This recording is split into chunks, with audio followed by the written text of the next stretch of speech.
国白宫会使先头一个女总统贺锦丽，也是讲川普让四党会去登去白宫咧。选举前两个人的民调赶快拢个真接近，美国总统大选会影响到全球的局势。今日解破新闻，咱要请一案来为咱解破这两个候选人的经济政策各两方的立场，现场交互一案。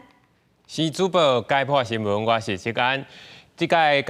解破新闻要带大家来看，这届美国大选，川普甲贺锦丽双方的民调是价真悬，这选战嘛是硬对硬。关键摇摆州双方也是拍甲5-5分。美国时间11月初5特别投票。今解破新闻，搁再整理双方主要政见来详细来看卖。首先来看咱经济部分，川普主张是解决通货膨胀，对所有进口的产品要加扣10%以上的关税，国内减税，国内加扣税，尤其是针对墨西哥，因为川普伊认为讲，这所有的非法移民，大部分的非法移民拢是对墨西哥所来，所以特别针对这个墨西哥来加扣25%以上的关税，甚至是对中国特别加扣到60%以上。过来是讲到中国若要拍台湾，伊就上无特别起到2倍以上，也就是200%的关税。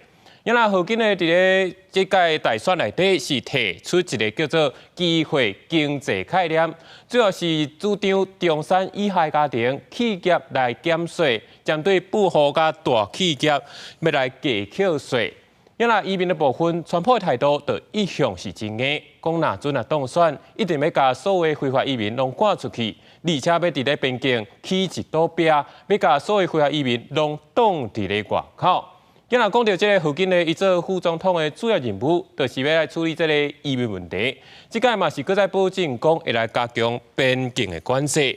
要来针对这个非法移民、非法移境，要来加重处分。因为针对大家上界关心的这个对台湾的立场，这川普是要求台湾爱大量来增加国防的预算，慢慢拍算讲对台湾的军售要来大量来增加，强势对抗中国。因为贺锦丽态度应该是会遵照拜登的路线，继续来加强印太地区的同盟，而且相信讲台湾有自我防卫力量，嘛会继续来提供台湾防卫性的武器。